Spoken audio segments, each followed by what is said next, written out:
नमस्कार दोस्तों, स्वागत है आप सभी का अपने YouTube channel law with Sachin में। आज का टॉपिक हम लेकर आए हैं नागरिकता अधिनियम और संविधान।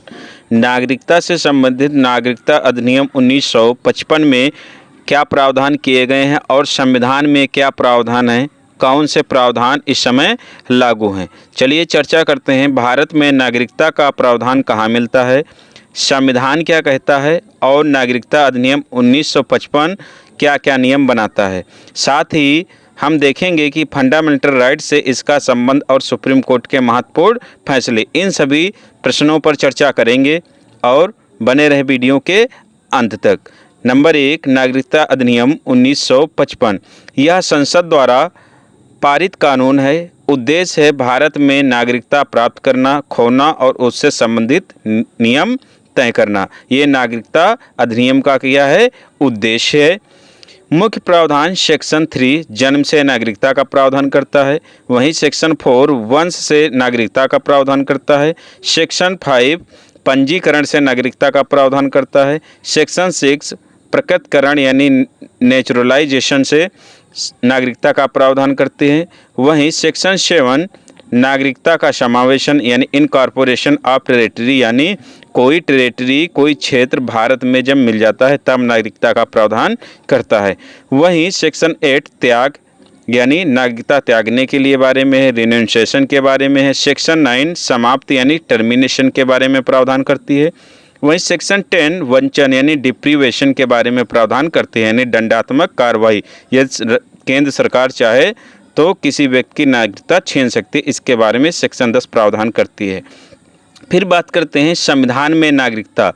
अनुच्छेद 5 से लेकर 11 तक नागरिकता संबंधी प्रावधान किए गए हैं, यानी भाग 2 में नागरिकता संबंधी प्रावधान है।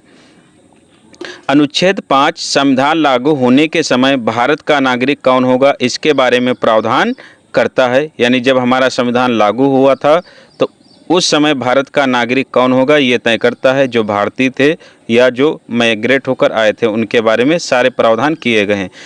अनुच्छेद 6 पाकिस्तान से आए प्रवासियों की नागरिकता के बारे में प्रावधान करता है। वहीं अनुच्छेद 7 पाकिस्तान गए और वापस आने वाले की नागरिकता, यानी पाकिस्तान गए फिर वापस आए उनके बारे में नागरिकता का प्रावधान करता है।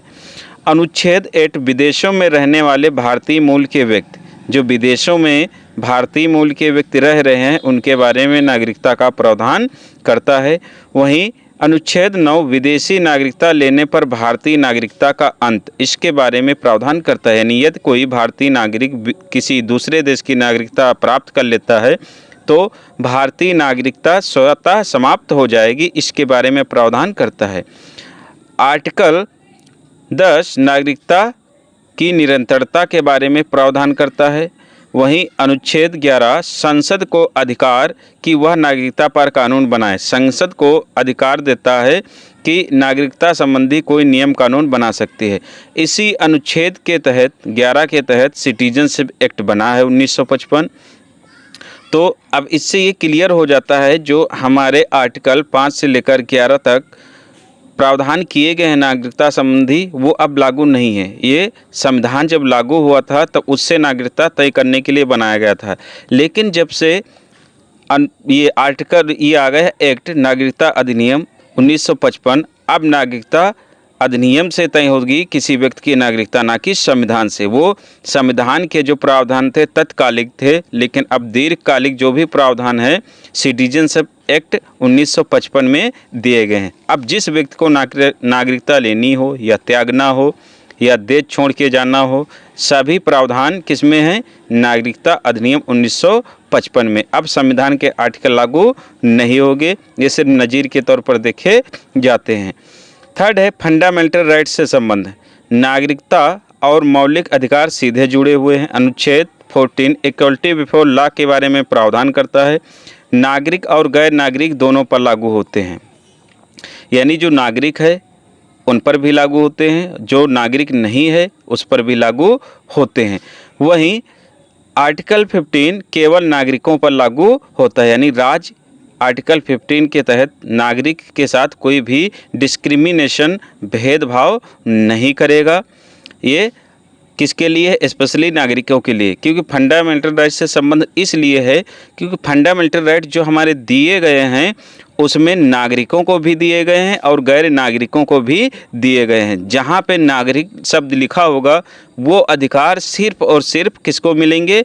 नागरिकों को मिलेंगे। जैसे अनुच्छेद 15, वहीं article 21 right to life and personal liberty, नागरिक प्लस गैर नागरिक दोनों को संरक्षण प्रदान करता है, यानी जो भारत का नागरिक है वो भी, जो भारत का नागरिक नहीं है उसको भी।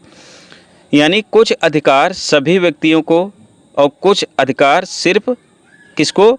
नागरिकों को। जैसे आर्टिकल 16 नियोजन के संबंध में सिर्फ नागरिकों को अधिकार प्राप्त है। गैर नागरिक भारत में कोई नौकरी सरकार के तहत नहीं कर सकता, उसे यहाँ पर अधिकार नहीं प्राप्त है। फिर सुप्रीम कोर्ट के कुछ फैसले देख लेते हैं जो लैंडमार्क जजमेंट है नागरिकता को लेकर। स्टेट ऑफ उत्तर प्रदेश बनाम शाह मोहम्मद 1969 का केस है। नागरिकता तय करना एक कानूनी प्रश्न है, सिर्फ प्रशासनिक आदेश से तय नहीं किया जा सकता। Izhar Ahmad Khan versus Union of India 1962, नागरिकता का निर्धारण संविधान नहीं बल्कि संसद के बनाए कानून से होगा। तो दोस्तों ये क्लियर है कि नागरिकता का निर्धारण संविधान से नहीं होता है बल्कि संसद के बनाए कानून यानी सिटीजनशिप एक्ट 1955 से होगा। Sarbananda Sonowal versus Union of India 2005 का केस है।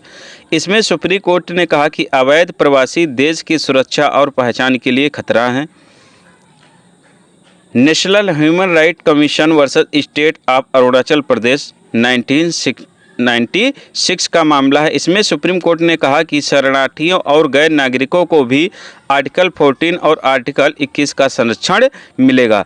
यानी उनको संरक्षण तो मिलेगा, विधि तो समान रूप से लागू होगी, लेकिन नागरिकता संबंधी प्रावधान ये नहीं है कि उनको नागरिकता मिलेगी। जीने का अधिकार है लेकिन दावा करने का यहाँ पर कोई अधिकार नहीं है। फिर केस है Maneka Gandhi versus Union of India. इसमें सुप्रीम कोर्ट ने कहा आर्टिकल 21 का दायरा बढ़ाया गया है, जीवन और स्वतंत्रता केवल नागरिकों तक सीमित नहीं है। आर्टिकल 21 का कहना है कि ये अधिकार चाहे वो नागरिक हो या गैर नागरिक सभी को मिलेगा। जीने का अधिकार है।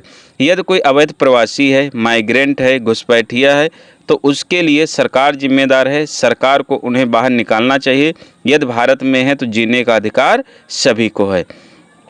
निष्कर्ष दोस्तों ये निकलता है कि संविधान आर्टिकल 5 से लेकर 11 तक केवल शुरुआती आधार तय करते हैं, यानी जो पहले नागरिकता संविधान के समय जब हम देश आज़ाद हुआ था, संविधान लागू हुआ था तब से, लेकिन नागरिकता से जुड़े विस्तृत नियम सिटीजनशिप एक्ट 1955 में मिलते हैं। अब सभी जो आवश्यक चीज़ें हैं नागरिकता से संबंधित वो 1955 में मिलेंगी। संविधान सिर्फ शुरुआती प्रावधान करते हैं कि नागरिक कौन होगा, कैसे नागरिकता दी जाएगी। मौलिक अधिकार और नागरिकता का गहरा संबंध है। कुछ अधिकार सभी व्यक्तियों को हैं जिसमें नागरिक गैर नागरिक दोनों शामिल हैं। कुछ अधिकार सिर्फ नागरिकों को मिलते हैं जो सिर्फ उसका लाभ नागरिक उठा सकते, अन्य व्यक्ति नहीं उठा सकता। सुप्रीम कोर्ट के फैसले बताते हैं कि नागरिकता सिर्फ कानूनी दर्जा नहीं बल्कि जीवन, स्वतंत्रता और समानता से जुड़ा एक संवैधानिक विषय है और जब भी कोई बात आएगी इस पर सुप्रीम कोर्ट अहम फैसले लेकर आएगा। तो दोस्तों आज के वीडियो में इतना ही था। वीडियो कैसा लगा कमेंट बॉक्स में बताएं। वीडियो को लाइक शेयर करें दोस्तों के साथ। चैनल पे नए हैं तो चैनल को सब्सक्राइब करें। हमारे चैनल पे बहुत सारे लीगल वीडियो पड़ी हुई हैं और नागरिकता संबंधित 1955 से हमने प्लेलिस्ट बना रखी है, वहां जाके सभी वीडियो देख सकते हैं। नागरिकता एक्ट से संबंधित कोई भी टॉपिक छूटा नहीं है। जय हिंद दोस्तों, जय भारत।